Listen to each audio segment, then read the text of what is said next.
Debbie's life had been taken after hours of rape and torture. Her killer would repeatedly strangle her and let her go unconscious, let her regain consciousness, and then would tighten his grip even further to the point where Debbie ultimately passed away. Then on October 3rd, 1987, Detective Ray Williams got another call.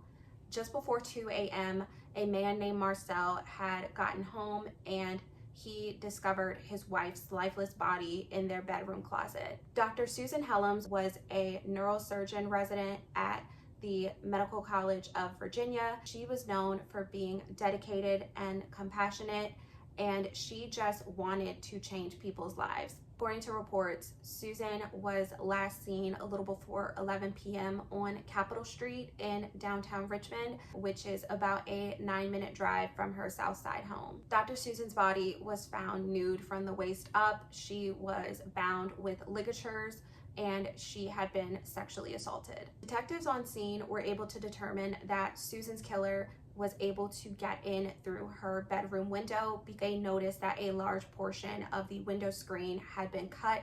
However, Susan's husband noted that this window was intact when he left. So it meant that Susan's killer attacked her when she was alone. Then on November 22nd, 1987, just a few weeks later, things took an even darker turn.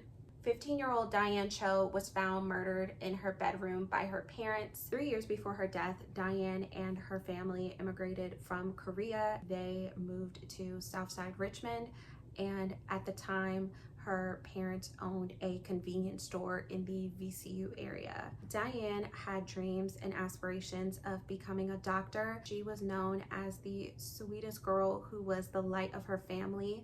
Her and her brother, they both spoke very fluent English, so they would help their parents in regards to paperwork and registering for school. She was lying face down on her bed and she had been bound. Her mouth was duct taped shut and she had been sexually assaulted. They also found an infinity symbol painted on her body with nail polish, which is a very important detail later. There was no signs of a struggle and nothing else in the apartment had been disturbed except for Diane's bedroom window screen. The window was unlocked and the detectives were able to find a broken screen frame on the ground outside. Southside Richmond was living in absolute fear.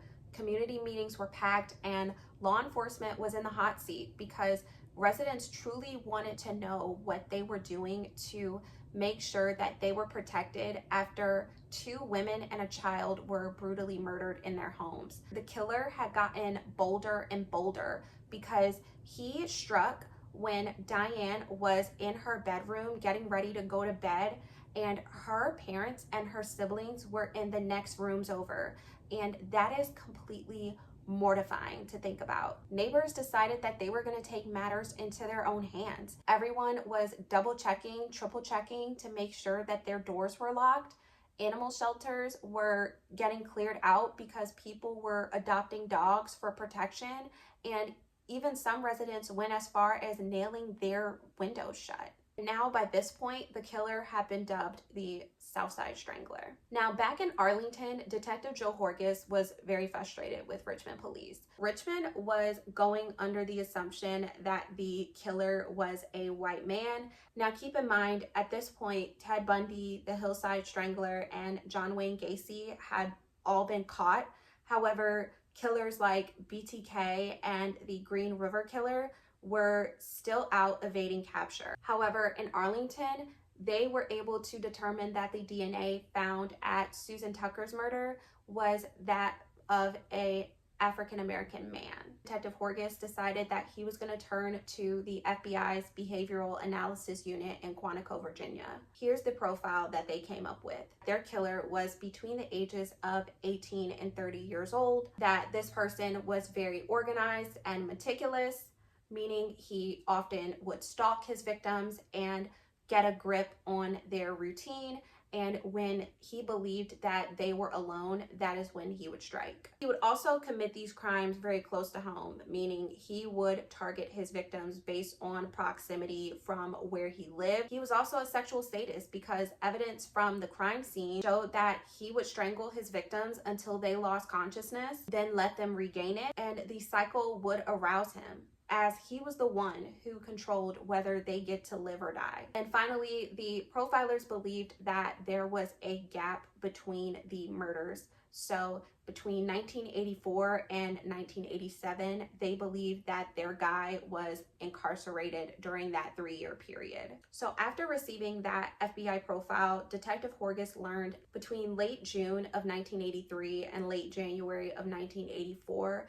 there had been a string of rapes in Arlington and Alexandria, and 10 women had reported that they were attacked by an unidentified African-American man with a slim build, and he was carrying a nylon cord with him as well as a knife. And one day in 1988, detectives actually get their first big break. Joe Horgus and his partner, they were sifting through some probation records, and one name popped up: Timmy.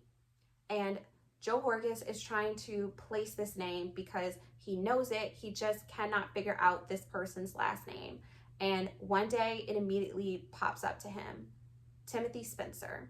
Timothy Spencer was a juvenile that Horgus picked up back in the day on burglary charges. Timothy Wilson Spencer was born on March 17th, 1962, and he grew up in Arlington with his younger brother, Travis. Travis said his parents divorced when him and Timothy were very young.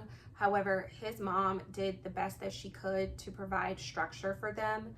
They had rules. They would eat at the table together. They had to do their chores. They had to go to school, etc., etc. However, at around the age of 12, Timothy gained a reputation for being one of the neighborhood terrors. He would break into neighbors' homes. He would steal from local stores. And Travis even said that if thieving was a sport, that Timothy would be number one.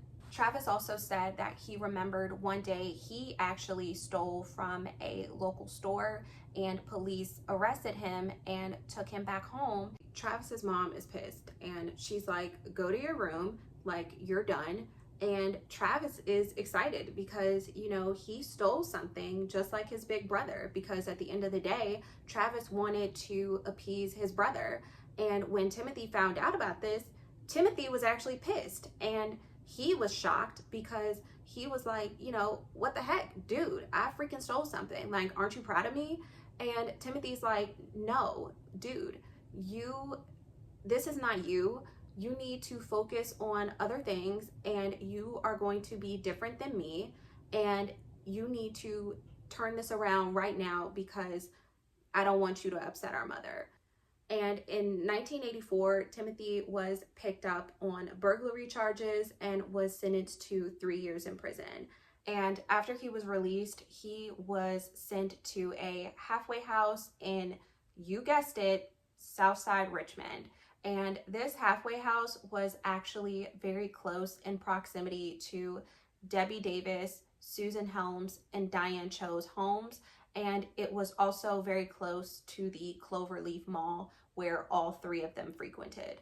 Now, at this point, investigators are determined that Timothy is their guy. They were able to pull up records, and those records showed that Timothy signed out of his halfway house at the time of all three murders in Southside.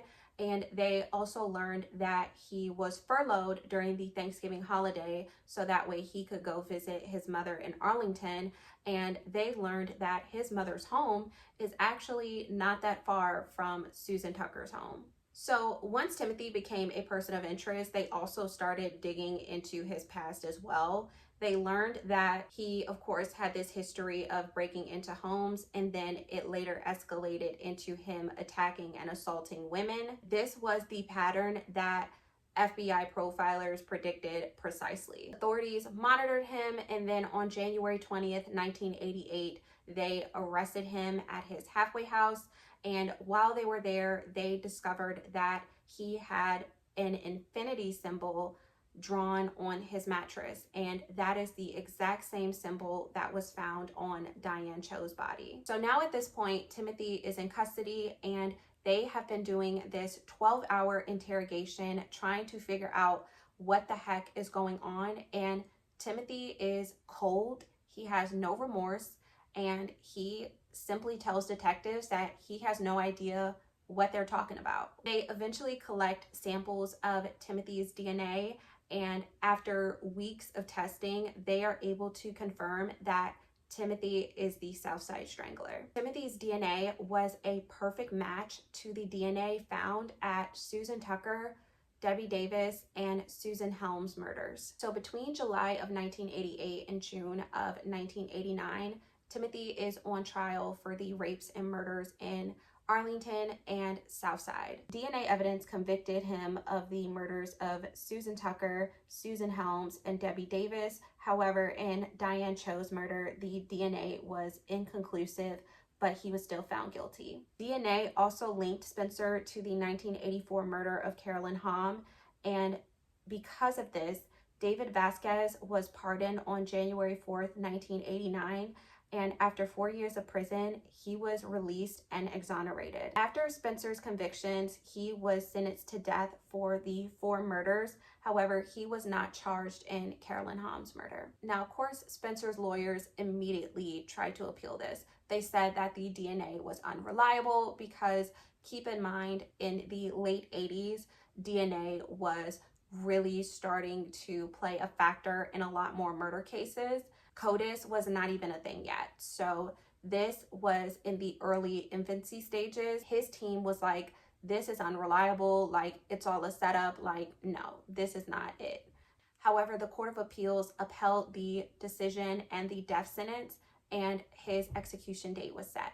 This was a really big deal in the criminal justice system because it was one of the first cases to heavily rely on DNA for a conviction for capital murder, and it also was able to exonerate a person for a capital murder charge. Then on April 27th, 1994, 5 years after his arrest, Timothy Spencer was executed in the electric chair at Greensville Correctional Center in Jarrett, Virginia. He declined to make a final statement and was pronounced dead at 11:13 p.m. This case truly showed that there were no winners because the families of Diane Cho, Susan Tucker, Susan Helms, Carolyn Hamm, and Debbie Davis, they are forever going to grieve the loss of their loved ones. And also, an innocent man will never get those 4 years that he spent in prison for a crime that he didn't commit. He will never get those years back. And while he was compensated for all of this, no amount of money is going to change the fact that this happened to him. It is so tragic because this innocent man was in prison while the real killer was out here roaming free and preying on these innocent people. After Dave was exonerated, a family friend said that he actually held no grudge, and he just kept repeating that they made a mistake. They made a mistake. And it truly makes me cry when you think about it because he tried to go about this in such a graceful way. And in 2013, David Vasquez died at the age of 66. All right, you guys, that is going to be it for today's case. Remember, stay safe out there, take care of yourselves and each other. Goodbye.